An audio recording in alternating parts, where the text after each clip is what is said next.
When only I call your names, kindly, it is only then you will switch on your video and audio. Thank you, sir.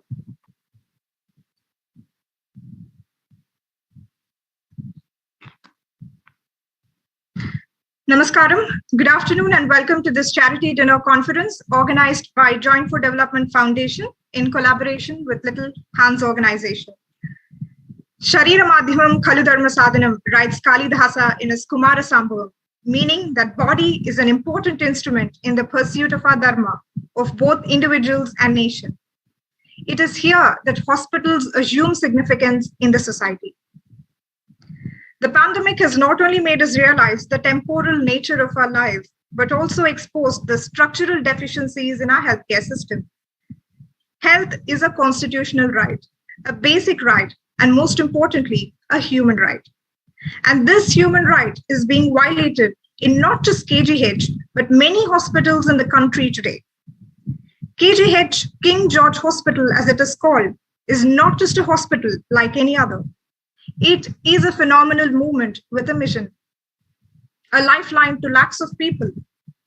The hospital is now in a very poor condition and at the end of its tether. As Winston Churchill said, that one should never let go a good crisis go waste, and therefore a crisis is perhaps the best time for introspection, reflection, and correction. We at JD Foundation have tried to make some intervention as little as we could. V.V. Lakshminarayan Garu has visited the King George Hospital on 31st October 2021 and inspected the condition of the wards, interacted with the patients to find out their problems. And he has proposed an alternative solution to the problem rather than relying on the regular government funds. As a part of the alternative solution, a charity dinner is being held today in Melbourne, Australia, to raise funds for the cause of KGH, a super-speciality hospital in Visakhapatnam, Andhra Pradesh. To be discussing about this and the state of public health system in the country, today we're joined by an extremely eminent panel. We're joined by leaders and legends in their own respective fields.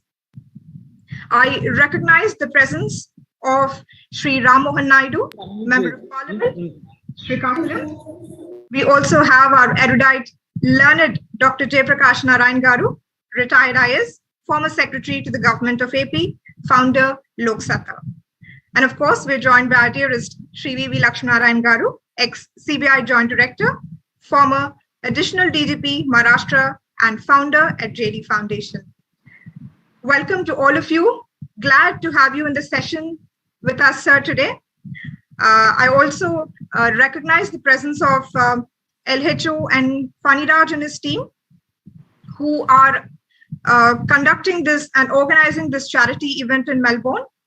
Also, a hearty welcome and gratitudes to the media partners and sponsors who are helping us organize this event in Australia. So I would now like to request our founder at the JD Foundation, V.V. Lakshminarayan Garu, to kindly deliver the welcome address to our guests.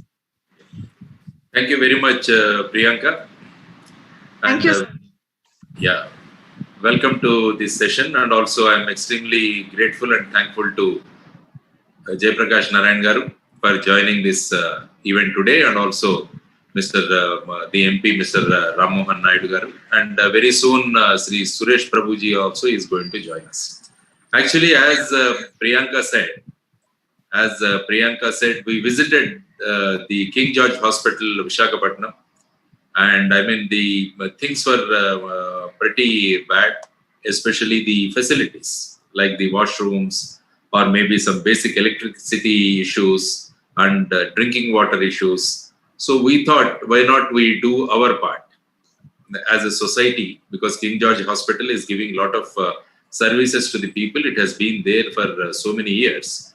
And because of various constraints on the government also, and also the policies, I mean, they may not be getting sufficient funds. And it is the time we should rope in and we should step in. And that's what the Joint for Development Foundation, which was founded by me in the year 2018. And we are basically concentrating on agriculture, rural development, health and education. As a part of it, we thought, let us take up this role of helping KGH with the minor things. I mean, we may not give them huge money, but basic things that do basically for the patients who are coming and also the people who are accompanying the patients. So they are also having a lot of issues like they don't have chairs to sit, a place to sit, all these things. So then I discussed with my team, and especially Mr. Jagan Murari, who is quite active there, and also the entire team, we said. And fortunately, we got this Little Hands organization also, and they said, let us have a charity dinner organized in Melbourne so that we can raise some funds, and these funds can be utilized for KGH. And also, as part of this helping exercise also, we are planning to have a diagnostic center in the kidney-prone area called Uddanam in Visakhapatnam. So basically, the problem there is because they don't have a proper diagnostic center. Patients all the way from Visakhapatnam, they have to come to Vizag, accompanied by some attendant, and overnight they have to stay. All these issues are causing a lot of problems. Already they are in poverty, and it is adding to the poverty. As Jayaprakash Narayan Garu always says that most of the money people spend on education and health. So somewhere we should step in, and we should have a good diagnostic center at very, very nominal and reasonable rates, so that the patients from Uddanam area especially, and also people from Visakhapatnam, they can avail these facilities. And also we are planning to have a telemedicine system of sending these reports to the reputed doctors in Visakhapatnam and taking their advice, and also helping the patients there, and their travel time will be reduced, their expenses also will be reduced. So these are the two projects which we have in mind. First one is for the KGH, and also second one is about starting this medical aid center or the diagnostic center in Uddanam area. Already a donor has come, and he has already donated the land for it, and a lot of people are coming forward for the construction of this structure, and also for the important equipment which we need to keep there. And also we are planning to have a doctor round the clock, so that he is available to help the patients, and also the procedures are done properly. So in this connection, this particular dinner has been organized, charity dinner. And I mean, I'm extremely grateful to the team members, and also especially for Mr. Ram Mohan Naidu Garu coming, and also Jayaprakash Narayan Garu, and very soon Suresh Prabhu Garu also will be joining. And also as a team, let us attend to these pressing issues, and let us help, and also let us improve the facilities. I mean, if you get sufficient funds, we can extend this to other hospitals also, other PHCs also, so that, I mean, the patients who are going there will get some solace, and they will get some benefit. So with these introductory words, I once again welcome MP Sri Ram Mohan Naidu Garu, and also Sri Jayaprakash Narayan Garu, and also all the people who have participated in this charity dinner that is going on. We could see Mr. Paniraj and his team of Little Hands organizations. They have done a great job. And also there are so many media partners who have come and who are supporting for the spread of this message, and also to raise funds for KGH and the Uddanam Medical Health Center. Thank you very much. Over to Priyanka. Thank you, sir. Thank you for your kind words. And before we could go in, I'd like to play a small AV that we have prepared for these reasons. Can we have the AV, please?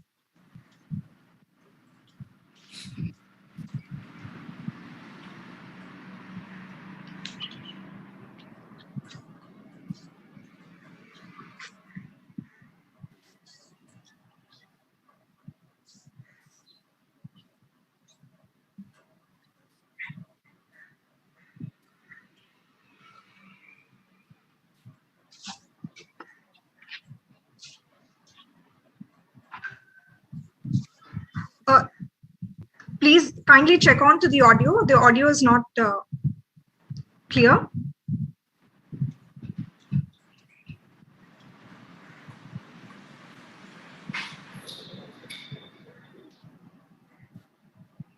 We couldn't listen to the audio of the video. All right, there is some technical glitch. I'm getting back to my team. Just give me a second.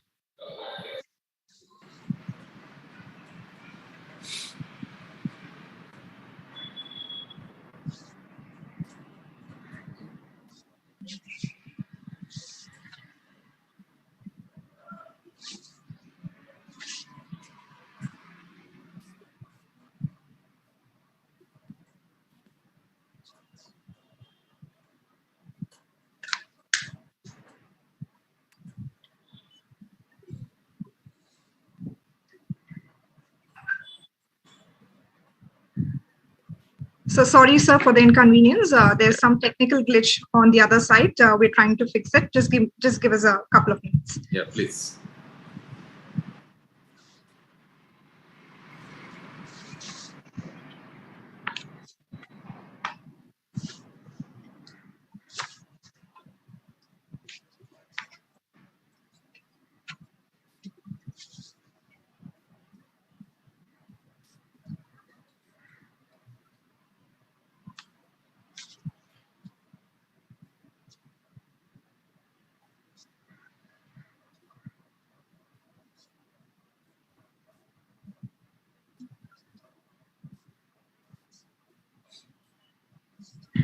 Sir, are you able to hear the audio? No, I mean, audio is not there. Only we are seeing the visuals. All right, sir. Only the video.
So there is some technical issue. I think let's move on, and probably later when it's fixed, we can come back to the AV. So I'd probably now request Ramohan Naidu to be speaking and addressing the audience. Before that, give me a couple of minutes to introduce you, sir. Ramohanji is an MP from Srikakulam, not a member of parliament, but I'd like to call him the member of people, more precisely the people's man, erudite, learned and accomplished. I must tell you that he's a man admired and respected by the ruling and the opposition alike. And he has always been vocal about the special category status, about the railway zone, and about the disinvestment of RINL. Clearly a people's man. I welcome Ramohan Naidu to kindly address our audience. Sir, we are happy and glad to have you here, sir. Thank you, Priyanka. Likewise, thank you for the wonderful interaction, and my sincere namaskaral to Lakshmi Narayana Garu and JP Garu, who have always been my role models at various stages of my life, and I still look up to them in whatever I do in my political journey. And to Suresh Prabhuji also, who is going to join us in the future. And a warm welcome to all the participants in this charity dinner who are participating in Melbourne, Australia, for this wonderful cause of giving charity to the development of KGH Hospital, which is one of the most important and one of the biggest hospitals in the country of India. Even if it is located in Visakhapatnam, it's one of the biggest one, and it's got a lot of history, which started as, if I'm not wrong, as an army dispensary back in the 1800s. It's almost got a history of 150 years right now. And if you look at the present situation, like I keep visiting it very often, and for the participants there, they have also had the opportunity to see the visuals that has been presented by the JD group right now. I think I certainly feel a little shameful. I'm also a member of parliament from that area, that the hospital, which is supposed to be a government hospital, is in that condition, because we as politicians, we as representatives of the people, we are the ones who have to be responsible at first to make sure that these are having all the infrastructure are functioning well. But the kind of pressure the hospital system has in India, the medical infrastructure has in India, because like we have noted, lakhs and lakhs of people are visiting these hospitals in a month. So it's not exactly like the hospital, the medical care system that we have in one of the developed countries, because of the high amount of population that we have. The stress on the infrastructure, the stress on the medical staff, the stress on the buildings, it is a huge pressure on the whole system. So that is why, not just depending entirely upon what the state government, the central government is going to do, I think there is a lot of opportunity, there is a lot of potential for NGOs, for other people, for people who are good at heart, for charitable organizations. They all should come forward, and if they have the opportunity to donate, or if they have the opportunity to contribute, I think this is a wonderful opportunity, and which is why I would like to thank JD Joint for Development, and also the Little Hands organization for putting up this wonderful charity event. It is very much need of the hour right now. I take a recent example from what the pandemic that we have experienced right now. I think the pandemic has exposed all the necessary failures that we have in terms of medical infrastructure. The sudden spike in corona cases at one point of time, and the kind of burden the hospitals, the doctors, the medical staff, they all felt. I think that exposed a lot of the failures, a lot of the loopholes, a lot of the lacunae that we have in the system. And it can't be cured, or it can't be done in just one budget, or just 1 year, or just with one particular set of policy. I think it's a work in progress. But for that work in progress, we need all the minds to work together, all the different sections of the society. Everyone should come together. Everyone should be in that right mindset of contributing. Everyone should be in the right mindset of having that responsibility to look after our medical care system. I think that is when we are going to make the right progress. During the times of Corona in Visakhapatnam also, when the cases just shot up, they were I have never seen such gory experience anywhere. I never thought that the Indian medical system would be facing such kind of situation where the bodies the dead bodies of people were lying outside hospitals, outside the crematory grounds and all that. That was very, very scary. And that is, I think, a lesson, and also indication that this is the time where the health needs to be addressed. When you look at the common man, or the word that we use, the poor man of India, which is very commonly used, I think the biggest asset that we can give to them is good health. To begin with, we talk about employment, we talk about good standard of living, we talk about education and all, but the primary, at the core, that we can give to any human being is good health. Once, if he has that good health, I think he is capable of doing whatever he wants to do, whatever he wants to become. So we have to address this as a priority, the healthcare system. And when we look at the stats also, the budget spending that we have is merely 1 to 2% of the GDP. And this has been consistent for the last 12 to 13 years. That's actually not the required amount for a country like India, whereas some countries, developed countries, are spending around 8 to 10%. So we have to definitely reach there. There are different ideologies of political parties, which is not letting them, even the system, the whole system that we have in India, which is not letting us prioritize on health. But we slowly have to get there, where health and education both become a priority for us. Even we have to show it in terms of spending. And when I say that there is little spending, it doesn't mean that it's very little in terms of figures, because for the country that we have, that for the numbers that we are, GDP itself is somewhere around 2.5 lakh crores, and 2% of that is also a very huge money. There is some spending that's going into the hospitals also. But what are we lagging is the responsibility in spending that rupee in the right way, and ensuring that there is quality infrastructure that is reaching to the common man.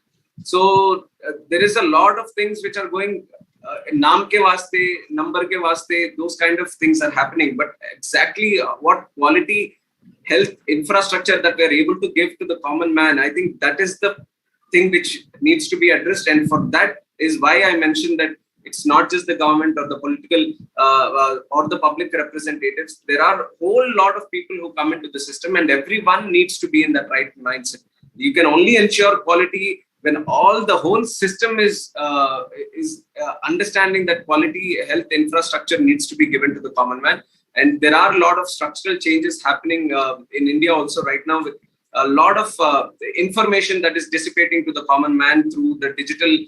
We are living in the digital age, so everything is out there right now. People are able to form their opinions on their own. People are able to access information that was earlier little unknown or a little bit hidden from the common man. So there is that kind of transparency, and we have with this transparent system that we are trying to achieve. I think we can target accountability also. When we have accountability in this medical healthcare system, I think we can ensure better quality.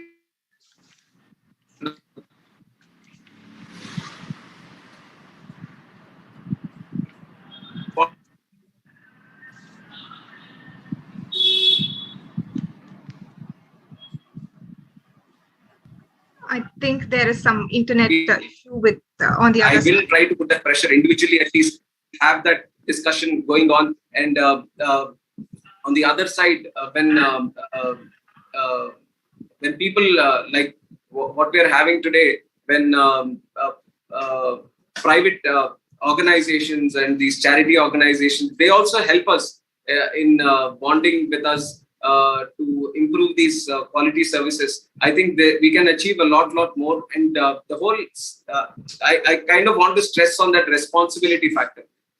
We all should feel responsible for the government's money. It's just not public representatives or the government which is responsible. It is, in fact, the common man's money that is going on. So until it is spent completely, until it is availed by someone as a service, I think the responsibility lies on the common man also, lies on the organizations that are around, lies on the people that are around, lies on all Indian citizens, that we have to make sure that there is a responsibility in the spending of that rupee also. When that kind of culture develops, I had the opportunity to go around different countries, and more than the policy making, more than the budget that we are talking about, more than the amount of spending and all, I think there is this culture, the culture of being responsible, the culture of spending that rupee effectively, the culture of giving good service to the people. I think this is something India needs right now. It used to be there at some point of time, but slowly we are lacking that responsibility factor. We are taking it away from the system. I think it is highly the time where the youth also recognize this kind of responsibility and try to bring it back to the system through the acts and services that they do in the society also. And I would appreciate all the people who have come here to show that sign of responsibility. They want to show that even if this hospital is there in Visakhapatnam and maybe we are there in Melbourne, we are responsible for the people there. We are responsible for the citizens. We are responsible for the country. So that is a very, very good sign. I think it is an inspirational activity that we are doing today. And I really wish that whatever amount that is coming from today's charity dinner gets used effectively. And I'm sure that because Lakshminarayan Garu is involved and people like you are all involved in this, I'm sure that it's going to be spent effectively. And I'm especially more happy that some will come to Uddanam area also, which is there in my constituency only. It's been like a very long-lasting problem, and we are not able to specifically target on why the area has so many kidney diseases at one specific place. But the work is going on. The governments are doing their part, and a lot of people from outside the region are also coming in, pitching in, trying to help contribute in their own way. And I'd like to sincerely thank from my heart for doing it for the people of Uddanam, also the diagnostic center, and any support or help that I can give from my side. And I would like to vouch through this meeting also that I'll be there to support. I'll be there to ensure that it comes into light and it gets opened as soon as possible. And other than that, once again, I'd like to sincerely thank all the people that are here. Staying in another country, it's very easy to get disconnected from your own country or the places you've grown up. But it really takes a strong heart to be connected, not just to give back to your parents or not just to give back to your community, immediate community or your family, but this is like lakhs of people. A single rupee that you might contribute today might help a lot of people, lakhs and lakhs of people in the future, right from newborn kids to age-old people. So it's a very important contribution, and I would like to thank JD Group and all the organizers who put up this wonderful charity dinner today for a great activity of improving the services at KGH Hospital. And the KGH Hospital also, it's not just oriented with Visakhapatnam. It's people from Srikakulam also. They are also going there. People, I've seen people from southern part of Odisha also, and some people from Chhattisgarh also. They all come and use these services at KGH. So it's a great activity that we are doing today, and I'm very happy to share the stage with some eminent people like JP Garu and Lakshminarayan Garu. And I wish that all the things that we are trying to dream of today, we are all achieving them in the future. And I'd like to pledge my support also to this cause. And thank you once again for the opportunity that you've given to me. Thank you, Priyanka.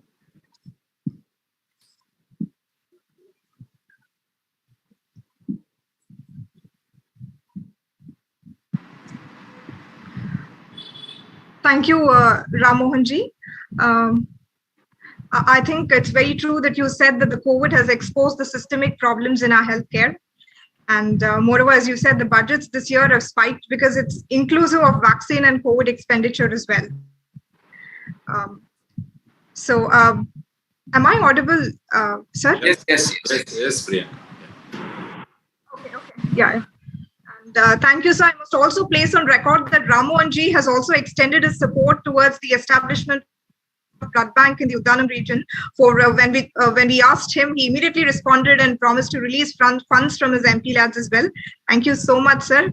And as you said, you know how important KGH is to the people of Andhra Pradesh, not just Andhra Pradesh, but also from the neighboring states of Odisha and Chhattisgarh. You've always been a voice. We worked with you previously on the Uddanam issue, and we would like to work with you further as well.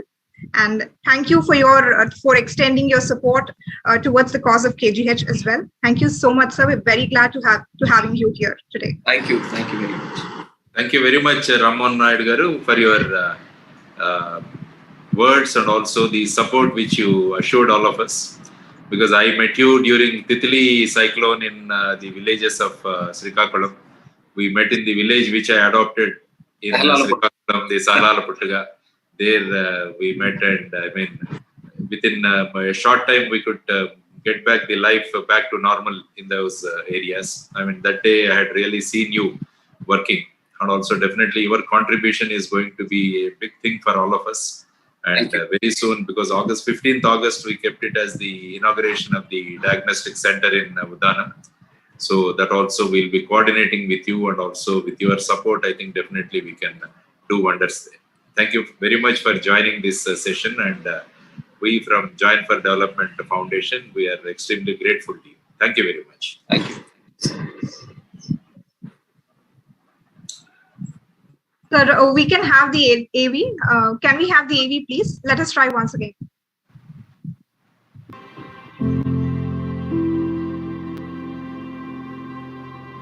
On an average, 5,000 to 7,000 people visit this place.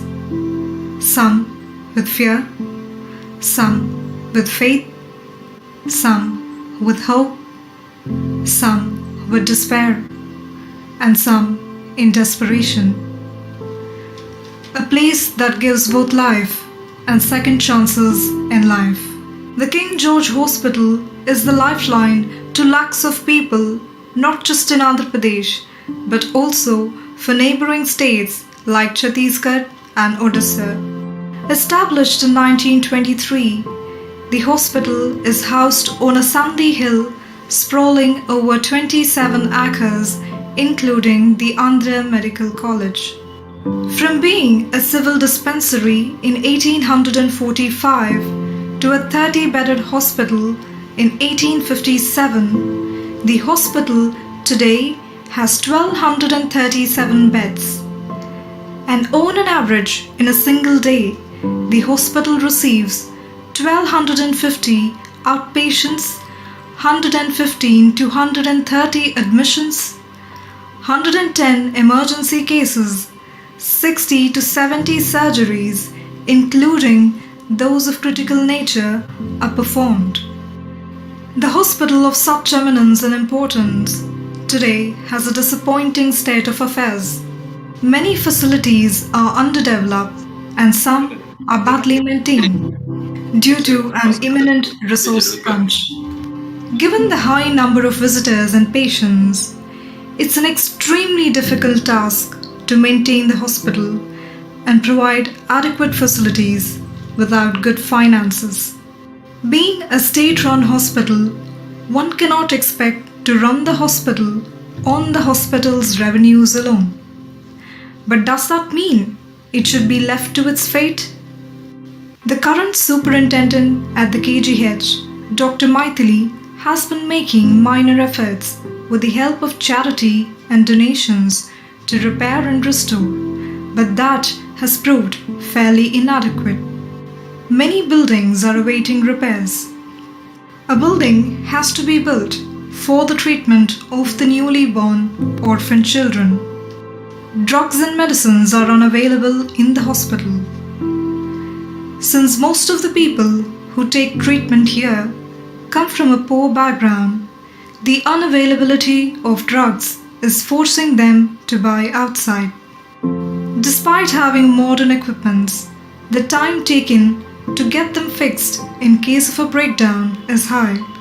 An appeal has to be made to the governments to fix the equipment, which many times goes unheard. The hospital is understaffed. Technicians, doctors, nurses, sanitation workers are insufficient to handle the sheer number of patients that visit the hospital every day. As a result, the patients and the attendants are forced to stay for long. Sometimes the treatment gets delayed. We know the treatment delayed is treatment denied. The plight of the attendants in the dialysis ward is heartening. They do not have a shelter nor a place to stay. If there has been one complaint that was consistent, it is the unpalatable food. Added to that is the unhygienic state of washrooms, with water seeping from ceilings but not a drop from the taps. The patients have expressed their concerns and said that this is forcing them to make out-of-pocket expenditure towards basic needs like food and water despite free treatment. KGH has always been a poor man's friend and offers quality healthcare services, but does that mean a poor man or a middle-class taxpayer be deprived of a decent washroom, a shelter, or be given bad food? Sri V.V. Lakshminarayana Garu has visited the hospital on 31st October 2021 and inspected the condition of the wards, interacted with the patients to find out the problems. Upon a detailed conversation with Dr. Maithili, he has proposed alternative solutions to the problems and pledged his support through his Joint for Development Foundation towards renovation and development of KGH. In highly populous democracies like India, you cannot leave everything to the governments. Paying taxes is not the end of our job. Exacting accountability, taking responsibility are your duties too. You need not study medicine to save lives, but you can be the medicine to the problems you see here. You need not construct the entire building, but you can lend a stone, like the proverbial squirrel. Here's a call to the ones watching this AV, to the ones moved by this cause, to the ones who resonate with us, to come forward and extend your support.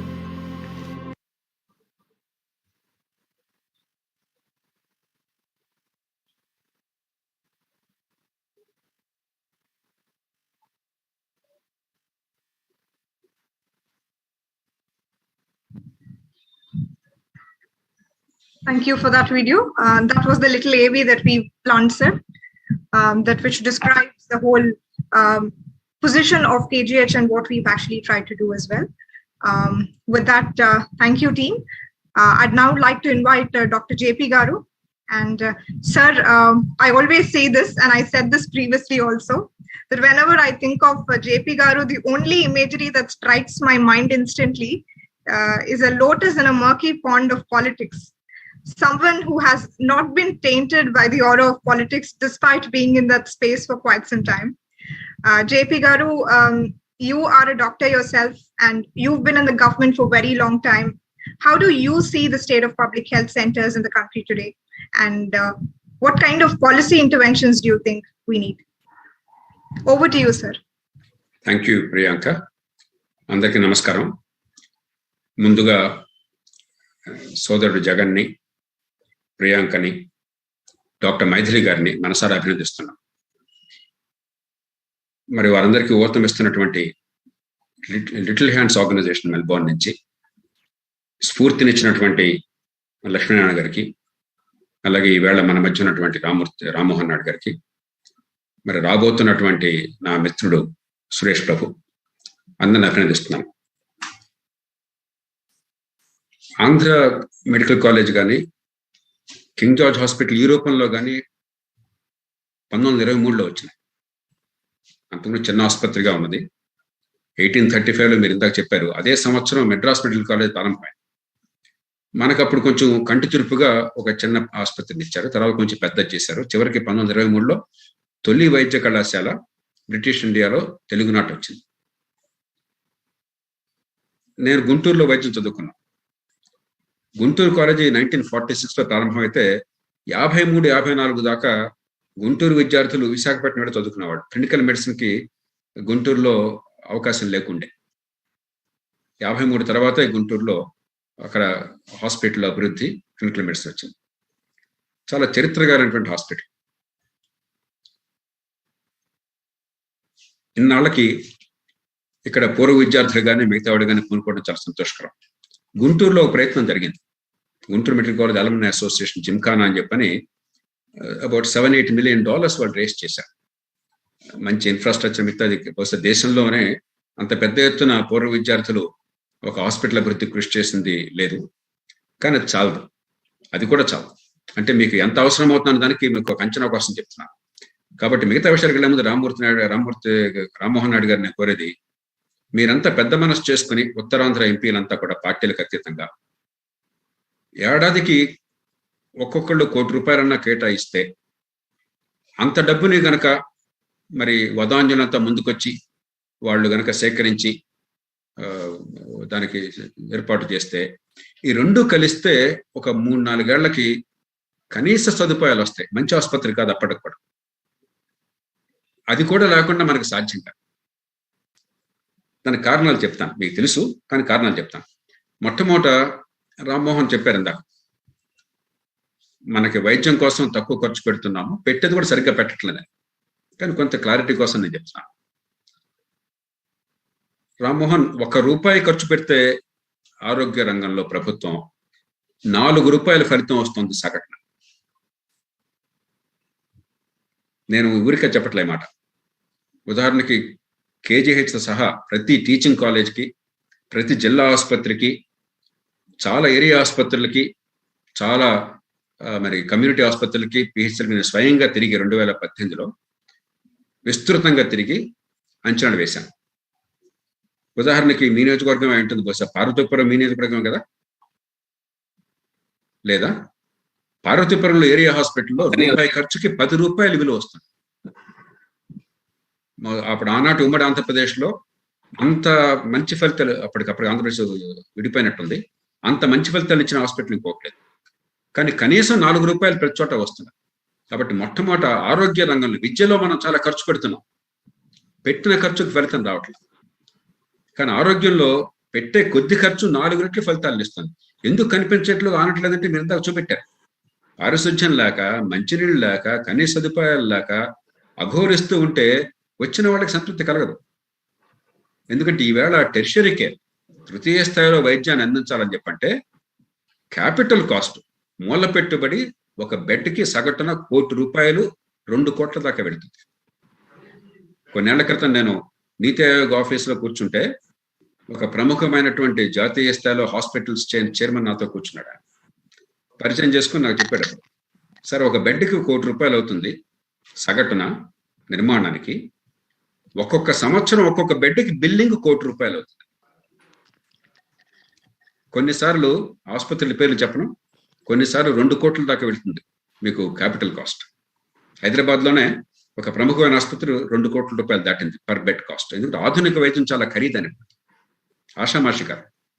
ఒక మంచి hotel అంతా సదుపాయాలు కావాలి, ఒక machine, ఒక MRI కావాలంటే $1 million అవుతుంది, CT scan కావాలంటే దాదాపు $500,000 లేకపోతే $300,000 $400,000. మీకు పెట్ స్కాన్ కావాలంటే $2.5 మిలియన్ దాకా అవుతుంది. స్టీరియోటాటిక్ రేడియోథెరపీ కావాలని చెప్పంటే $4-5 మిలియన్ అవుతుంది. $1 మిలియన్ అంటే $7.5 కోట్ల అయిపోయింది. ఇవన్నీ మన చేతుల్లో లేవు, ఖర్చు తగ్గించే అవకాశం లేదు. అవన్నీ కాకుండా అత్యంత నిపుణులైనటువంటి వైద్యులు, వైద్య రంగాన్ని మించిన సంక్లిష్టమైన రంగం విద్యలో మరొకటి ప్రపంచంలో నైపుణ్యాన్ని పొందడం. కాబట్టి సహజంగానే మంచి వైద్యులు, మంచి నర్సులు, మంచి ఫార్మసిస్టు, ఫిజియోథెరపిస్ట్ వగేరా కావాలని చెప్పంటే మరి సరైన పారితోషికం లేకుండా ఉంటే నిజమైనటువంటి టాలెంట్ మన దగ్గర రాదు.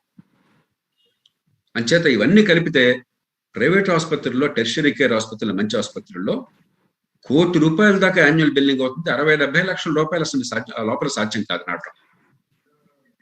మరి KGH ఎంత ఖర్చు పెడుతున్నారు ఏడాదికి? మీకు ఉన్న బెడ్లు 1000-1100 ఉన్నాయి అధికారికంగా. అనధికారికంగా ఇంకొక 1000 దాదాపు ఉన్నాయి. ఫ్లోర్ బెడ్స్ అంటాం మనం ముద్దుగా. ఆసుపత్రి తాకిడి ఎక్కువ ఉండేసరికి మరి డాక్టర్లు వాళ్ళని పంపించలేక బెదరు చాలా ప్రాంతాల నుంచి వచ్చారని చెప్పని నేల మీద పరుపులు వేసో లేకపోతే మిమ్మల్ని నన్ను డొనేషన్కి వచ్చి మంచం వేస్తారు. సగటున 1800-2000 బెడ్స్. ఒకసారి నేను కనుక్కోండి KGH నాకు ప్రస్తుతం తెలియదు, కానీ అన్ని చోట్ల ఇదే ఉదంతం. హైదరాబాద్ లో ఏమా 1234 బెడ్స్ కరెంట్లీ అధికారికంగా, కానీ అనధికారికంగా దాదాపు 2000 ఉంటాయి. 1800 నుంచి 2000 ఉంటాయి. కాబట్టి నిజంగా ఉన్న బెడ్స్ లెక్కేస్తే సగటున మన ఆసుపత్రులకు ప్రభుత్వం పెట్టే ఖర్చు ఏడాదికి ఒక్కొక్క పడకకి ₹8 లక్షల. 1 లక్ష ఇటుగా ఉంటుంది. దానిలో మెడికల్ కాలేజ్ ఖర్చు ఉన్నది, అది ఆసుపత్రి ఖర్చు కాదు. దానిలో నర్సింగ్ కాలేజ్ ఖర్చు ఉన్నది, ఇతరమైన పరిపాలనా సంబంధమైన ఖర్చు ఉన్నాయి. అంటే అక్కడ ₹1 కోటి ఖర్చు అవుతుంటే పడక్కి, ఇక్కడ 8 లక్షలు 9 లక్షలు ఖర్చు పెడుతుంది. ఇంకా మీరు చూపెట్టినట్టు ఇంకా ఎట్లా ఉంటాయి? కాబట్టి వైద్య రంగంలో, ఆరోగ్య రంగంలో డబ్బు సద్వినియోగం కాకపోవడం ప్రధాన సమస్య కాదు. అన్ని చోట్ల సమస్య ఉంది, కానీ కీలక సమస్య అది కాదు. అసలు వనరులు కేటాయించలేదు. మరొకటి రామ్మోహన్ గారు మాట్లాడుతూ 2% దాకా ఇస్తున్నాం అన్నారు. లేదు, 1.1% ప్రభుత్వం ఆరోగ్య రంగం మీద పెట్టే ఖర్చు దేశంలో జాతీయ స్థాయిలో ప్రభుత్వం, రాష్ట్రాలు కలిపి, రాష్ట్రాలు దాదాపు 70%, 75% పెడుతున్నాయి. 25-30% జాతీయ స్థాయి ప్రభుత్వం పెడుతుంది. మొత్తం కలిపి 1.1% ప్రపంచంలో అత్యంత అధ్వాన్నంగా ఖర్చు పెట్టే దేశం.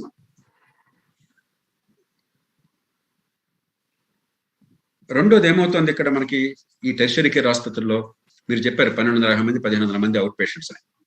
కొన్ని ఆసుపత్రుల్లో అయితే గాంధీ ఆసుపత్రులు రోజు 4000 మంది, ఉస్మానియా రోజుకు 6000 మంది, ఆల్ ఇండియా AIMS ఢిల్లీలో 12,000 మంది రోజుకి, 40 లక్షల మంది పైచలకు AIMS లో ఏడాదికి అవుట్ పేషెంట్, 12,000 మంది రోజుకి.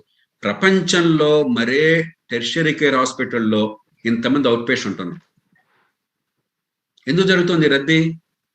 ప్రాథమిక వైద్యం ఎక్కడైతే అందకుండా పోయిందో, విశాఖ చుట్టుపక్కల ఉన్న వాళ్ళంతా కూడా, లేదా హైదరాబాద్ చుట్టుపక్కల ఉన్నంతా కూడా, అక్కడ KGHకో, గుంటూరు చుట్టుపక్కల ఉన్నంత గుంటూరుకో, ఇక్కడ గాంధీ ఉస్మానియాకో, చిన్న చిన్న జబ్బులకు కూడా దగ్గరలో ఉన్న వాళ్ళు, ఆ సీట్లో ఉన్న వాళ్ళు వచ్చేస్తున్నారు. ఎందుకంటే వేరే మార్గం లేదు. టెర్షియరీ కేరు అవసరం వేరు, వనరులు వేరు, నైపుణ్యం వేరు. ప్రాథమిక ఆరోగ్యం ఎప్పుడైతే లేకుండా పోయిందో, అంత ముఖ్యంగా ఇప్పుడు మీకు మనకి సీజన్ అప్పుడు దోమలు బాగా ఉన్నప్పుడు అందరికీ భయం వేస్తుంది, మనకి డెంగ్యూ వైరస్ వస్తుందని చెప్పారు. ప్రతి జ్వరం కూడా డెంగ్యూ అనుకుని వచ్చేస్తారు hospital. So sorry to interrupt you. I'm just recognizing the presence of the Honorable MP Suresh Prabhu Garu. Suresh Prabhu ji, namaskaram and welcome to the Charity Dinner Conference. Thank you. Suresh ji, Jay Prakash ji, welcome. I will you I could will request you, kindly, rather than deliver the interrupting welcome such a great personality like my dear friend Jayaprakash ji, let him continue, because he is one of the most distinguished person I've met. I will not even call him politician. I will not even call him ex IS. He's a distinguished human being. So I don't want to interrupt him. Let him continue. I can wait for some time. Very kind of you, Suresh. I'll speak in English in your honor. I was speaking in Telugu so far. So the broad point is the tertiary care is extremely expensive in almost all the medical college teaching hospitals in the country. Our expenditure is a fraction of what the private sector spends. Per bed, about 8 to 10 lakhs, as opposed to 1 crore or more in quality tertiary care private hospitals. And for every rupee we are spending, we are getting a benefit of 4 rupees in terms of value. I valued the services at the low end of the private spectrum. I simply quantified the services: outpatient, inpatient, surgery, childbirth, all kinds of surgical interventions, etc. At the low end of the private sector spectrum, and you find everywhere, for every rupee you spend, you're getting 4 rupees. Therefore, there is no substitute to allocation and, as I mentioned before, quality primary healthcare system, so that there's no excessive burden on the tertiary care hospitals. India has the unique spectacle of thousands of people thronging the tertiary care hospitals. Even Mayo's Hospital, the world's best hospital by any standard, it gets only a few hundred patients a day, because primary care, secondary care people don't go there. Only tertiary care cases go there. Now, let me focus only on tertiary care, because we are addressing ourselves to the challenges of KGH. As I said, there's no substitute to the government doing what it can, what it should. But I'm delighted that all of you are coming forward to raise some resources, at least to improve the infrastructure, make it a little more hospitable. And with low cost, there are low-hanging fruit. You can improve the conditions for the patients and their attendants. At least know the water supply, the cleaning up the whole thing, painting it, removing the leakages, etc., the sewerage system, the sanitation, and some minimal infrastructure at relatively low cost that can improve the quality of care. And it's incredibly important. But what we should look at is also the bigger picture, so that we collectively, whatever we are starting here, becomes now a starting point for a concerted effort to improve the quality of healthcare. As Ram Mohan said quite rightly, COVID at least sensitized us. There's been always a crisis. The COVID crisis is not because of COVID. It is a healthcare crisis which was concealed earlier, has been exposed now. At least now is the time to wake up. Apart from improving the primary care system with choice, and I cannot resist the temptation to address Sureshji here. India is very well placed to address these problems at a very low cost. We are now spending 1% of the GDP. Ram Mohan, you don't have to go to 2% also. I am fiscally very responsible. I know ours is a poor country. Therefore, dreaming of 3 or 5% or 10% expenditure in healthcare is beyond our capacity. Just 0.5% of GDP, and I'm saying this with the greatest sense of responsibility, just 0.4 to 0.5% of GDP additional expenditure, properly deployed in primary care, where we establish a large number of primary care centers, one for each 100,000 or so population, in a small town serving about 10, 15, 20 neighboring villages within 10 kilometers or so, with competition among the practitioners and choice to the patient. This is the key. Without that, merely because you pay a salary, you can no longer get service in India. The trust is gone. And with the proper referral facility, so that unless there's an emergency, people go to higher tier hospitals only with the proper referral when needed. You don't throng all Indians to the medical sciences, 12,000 outpatients a day. It's just not medicine. This is absurd. Even God cannot improve healthcare in tertiary care institutions with 12,000 outpatients. It's humanly not possible. You're pretending. So proper graded referral facilities. Secondary care, already we have a model. Telugu states have been the pioneers of Arogyashri, thanks to Rajasekhar Reddy. Now, Narendra Modi's government of India has taken up the Ayushman Bharat. It's the same model. Ayushman Bharat is maturing every year. It must get much bigger. We probably require, now we're allocating about 6,000 to 7,000 crores a year. We require about 25,000 to 30,000 crores for it to have the real reach to take care of all secondary care problems, but not tertiary care problems. If you attempt to address tertiary care problems through private sector, an insurance-based system, I guarantee you, Sureshji, people like you must raise your voice, go into it in some considerable depth. I guarantee you, India will go bankrupt without improving healthcare outcomes. Because there is no end to tertiary care. It's a bottomless pit. It's necessary, but the cost always is high, incredibly high as technologies progress every day. The benefit is very low.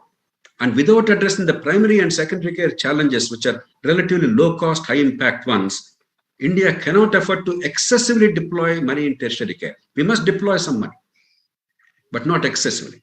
And therefore, tertiary care should be substantially government driven.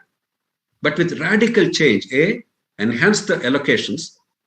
If we are now spending 8 to 10 lakhs, we must at least go towards 25, 30 lakhs over a period of 3 years. At least 20, 25% of the private sector norm. We can't go beyond that. But at least that much we must be willing. And do it judiciously. And encourage the best private sector doctors to come and practice in government also with flexibility, not as government employees, as consultants, as attendees, and with privileges, because teaching is a very attractive thing for doctors. When I was a student in Guntur, the finest doctors were in government colleges. The best care such as was available was in government colleges. Today, let's be truthful, 90% of the best do not touch government at the barge pole. They go to Britain, they go to United States, other countries, they acquire superb skills, and they're doing a fabulous job for the country. Make no mistake about it. Indian doctors in tertiary care, of course there are malpractices, there are all kinds of problems. We are only looking at that. But India is now an incredibly sound country in tertiary care health services. This year we're estimating about $14 billion foreign exchange earning through healthcare services to 1 million patients coming into this country. Our outcomes are world-class at the lowest cost possible in the world. Our pharma and vaccine industry are world champions. We have seen many advantages. So let that grow. And let the better off people through insurance get private sector health. But substantially tertiary care for the bulk of the people at public cost must be substantially in public hospitals. But getting private sector, the best experts, most credible people into government with flexibility, not as employees of government, they will not come as that. But with flexibility. They work for some time here on an agreed basis. They have the attraction of teaching, and their credibility brings quality there in healthcare. Because even if you want to do it today, there is no way you can get the same credibility as some of the reputed private hospitals providing world-class services today in the country. So this money, graded money, annually about 7-8 lakhs increase. Over 3-4 years, make it 20-25 lakh rupees at least in teaching hospitals. Bring in private sector in a judicious way. When I was a student, we used to have honorary professors in government colleges. They were outstanding professors. C. Somaswara Rao, Dr. Kastanan Sadaswara Rao, some others, they were exceptional professors. They inspired us. We actually killed some of the good practices. We made government hospitals poor, lacking in credibility. I'm not saying this casually. I understand the issues with the greatest depth and passion. My daughter just now graduated from Gandhi Middle College, so I knew the things then, I know the things now. We cannot continue this and pretend that everything is okay. It's not okay. But ultimately, tertiary care, let me repeat, it cannot solve the healthcare problems. It can provide the safety network for the people who require sophisticated treatment, but it's a bottomless pit if you make that the primary manner by which you provide healthcare. America, let me conclude with this. America is spending 18% of GDP on healthcare, about half of it from government, half private sector. In per capita terms, in absolute terms, or as a share of GDP, it is absolutely the highest in the world. America ranks 35th in the world in healthcare outcomes because they have the insurance-based, substantially tertiary hospital-based model. No matter who funds it, government or private sector, you and I through insurance and government through the budget, it simply will not meet the requirements. Many well-managed countries, Canada, UK, France, Germany, many other countries, they spend half to 1/3 of what America spends. Singapore actually spends only 3.7% of the GDP. But because they designed it beautifully, they get high quality healthcare ranking much higher than the United States. Australia, I'm sure, is one of those countries which is doing a remarkably good job. So infusion of funds along with charity and you and I getting involved, design of the system so that the burden on the tertiary care is reduced and use it for the appropriate purposes, and recognizing the opportunities and limitations of tertiary care. Private sector cannot be the primary means of providing healthcare through public exchequer in tertiary care. They are doing a remarkable job in attracting the best patients in the world and in taking care of the better off people who can pay for their own health through insurance. So we have to have an extremely deeply understood, carefully designed model based on evidence and logic and the best practices in the world. Let this be the beginning. I applaud your commitment and your passion, all of you from Melbourne and elsewhere. We need that.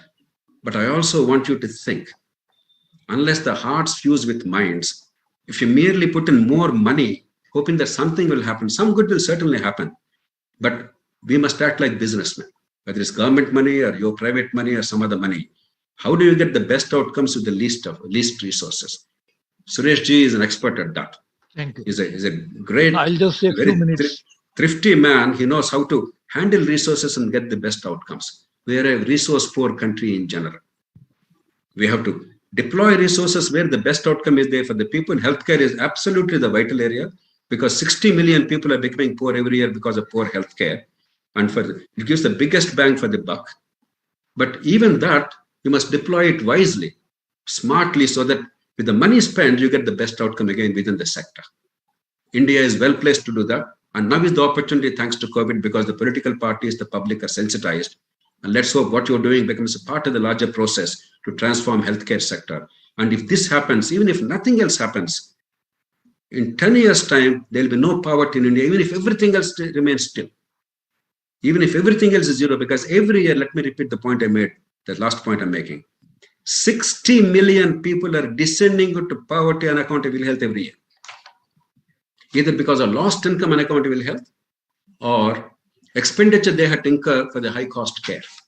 Either way, people who are not poor at the beginning of the year are becoming poor by the end of the year. In 10 years, if nothing else happens, 60 crore people will not go into poverty if only you improve the healthcare system. And how lucky we are that we can do it at a cost of just 0.5% of GDP, additional expenditure properly deployed. I ask of you to think deeply because this really is going to determine the shape of the future. Education and healthcare, no other mantra matters. Once again, I thank you all for your patience and for your wonderful work. Thank you, Jaiprakash ji. I will just, Priyanka, Yes, sir. Please go ahead. Only just few words only, because after such a absolutely fantastic discourse by my dear friend Jaiprakash ji, I think nothing more to add. I will just say a few things. Firstly, congratulations to Jagan Murari ji for organizing this very interesting event. And Priyanka, thank you for anchoring it in such a nice way. I welcome my friends from Melbourne who are joining in for this charity dinner. I am sorry that you are going to enjoy the dinner. I'm going to miss it. But what is important is that we all decided to come together for a noble cause and very well articulated by Jaiprakash ji. Many of you may know, may not know. He's also a medical doctor. So I think he has actually put real life into this discussion. So thank you very much for that. I was saying this particular event is organized. It's a very noble idea. Many of you who live in Australia or places outside India, but have some roots in Andhra Pradesh or something to do with Visakhapatnam, always must be thinking, how can I contribute? Because I live so far away. So as you were saying, Jaiprakash ji, this is the best way to do it. And as he talked about private sector participation into medical care and how the challenges of that. But just look at it like this. This is also one way of you all as private citizens living away from India, away from Visakhapatnam, away from Andhra Pradesh. How can your private contribution help a larger public cause? This is the event actually designed with that intention. I'm very proud member of parliament from Andhra Pradesh. My term, of course, is expiring soon. And thereafter, I'm hoping to join the ranks of my dear friend Jaiprakash ji as ex-politician. So I'm waiting for that moment. But till I'm there, whatever, and even after that, whatever I can do in my own humble way to contribute to this cause, I'll be more than happy to do it. In fact, I don't know whether my member of parliament, local area development funds are available. If they're available, I already donated 13 life-saving ambulances for each of the district of Andhra Pradesh. I also already allocated for each of the 13 districts a high-level skill development center. But if there is something residual available, I would like to give it to this hospital development for the hospital as well. But in whatever way we can do, in fact, I would suggest Jagan Murariji, because Jayaprakash, I'm there, my other colleague from Parliament is also there, Mr. Naidu, all of us, we can come together. Lakshminarayanji is also there. We all can come together again and request some companies around that area, somebody to actually help rejuvenating this hospital. We can definitely do that. But I really thank my friends who are participating in this program from far away place. In fact, this is afternoon in India and you are already waiting for your dinner. So I don't want to take much time, but I would say that this is a very, very good initiative. Jagan Murariji, thank you very much for organizing this. Priyanka-ji, thank you for anchoring it. And of course, Jayaprakash-ji, sorry, you made such a brilliant presentation that it is anything more than that, very difficult to add to this. So let me subscribe to his ideas and let us all work together. Thank you very much. Thank you, sir. I always call Suresh Prabhuji as the man of action and man of reforms. He is not an MP as in member of parliament, but man of performance. Thank you very much, sir. When people like you speak up, the message goes loud and clear.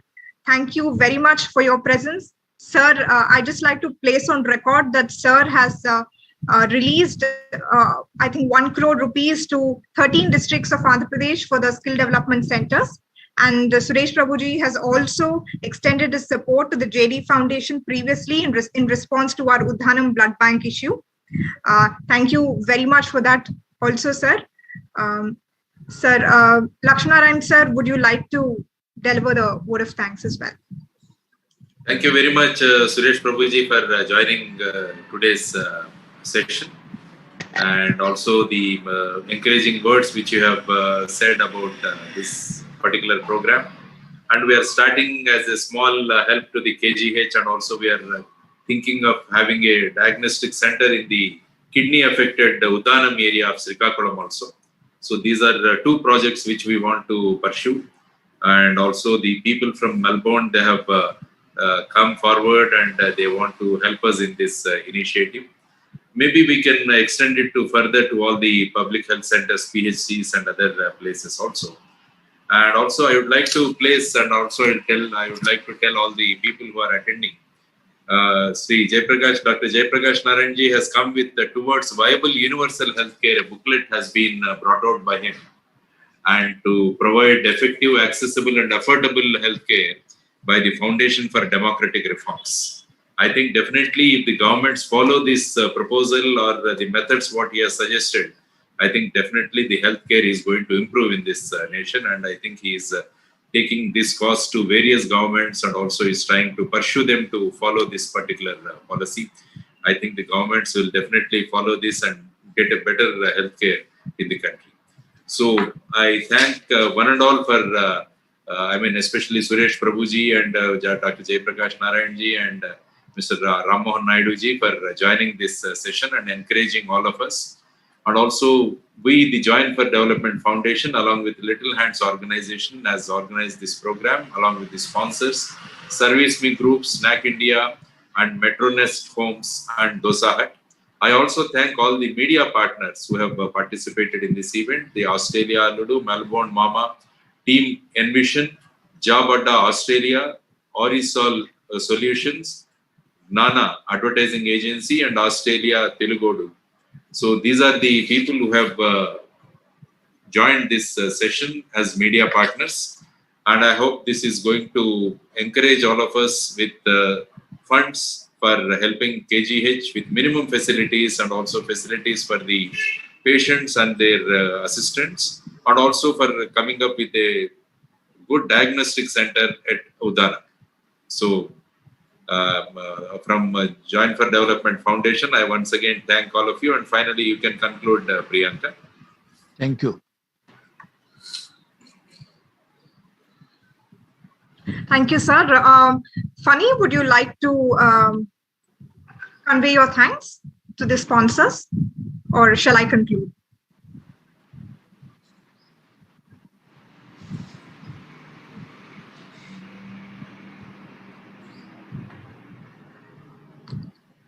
Yeah, go ahead, Funny.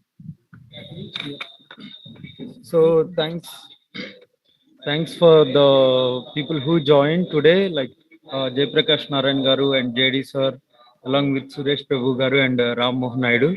So these are our major sponsors. So whenever we do the social activities, these guys are, lot of support. These guys are although they are here, they always support me to do the things in India.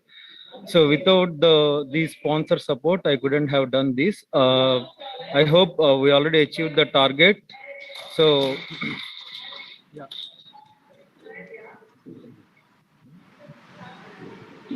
So thanks everyone for joining. Yeah, thanks Priyanka for organizing and hosting. Thank you, Funny. The pleasure is ours. Thank you, Lakshmanaran and JD Lakshmanaran. Thank you, Jaiprakash. Thank you very much. We're a big Mr. fan Funny of and you your both, team. actually. We love you. We love watching you both speeches. Whenever we are free, we have free time, we just go to the YouTube and watch your videos and everything. Yeah. Sorry, my name is Anil Kumar from Dosa. Nice meeting you, sir. Namaste. Right, Namaste, sir.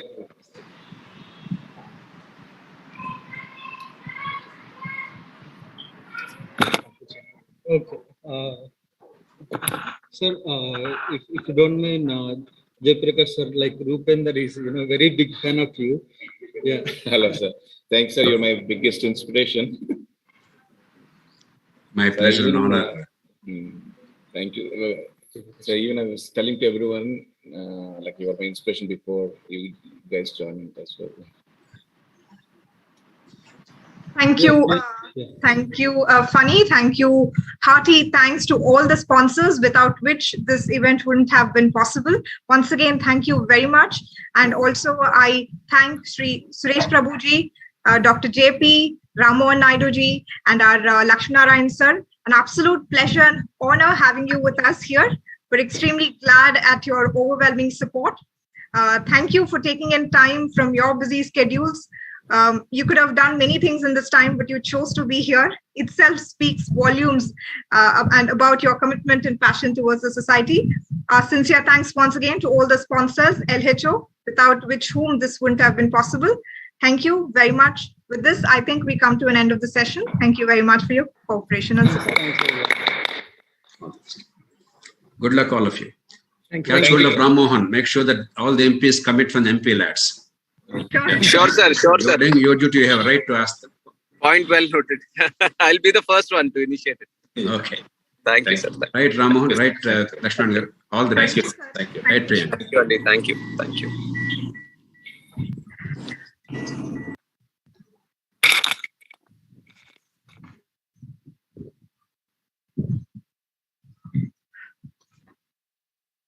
Thank you, everyone. We're done. సమాచార హక్కు ప్రచార ఐక్యవేదిక ఆహ్వానం మేరకు ప్రజాస్వామ్య పరిరక్షణ సదస్సుకు విచ్చేసిన JD Lakshminarayana గారిపై ఒక చిన్న ఏవి. అవినీతిపై అలుపెరగని పోరాటం చేసిన జేడి లక్ష్మీనారాయణ జేడీనే ఇంటి పేరుగా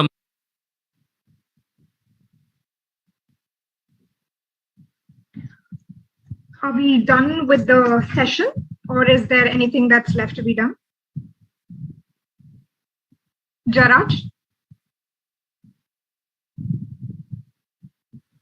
Okay, conclude the session.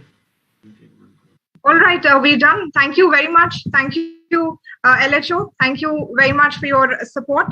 I think the session went on really well.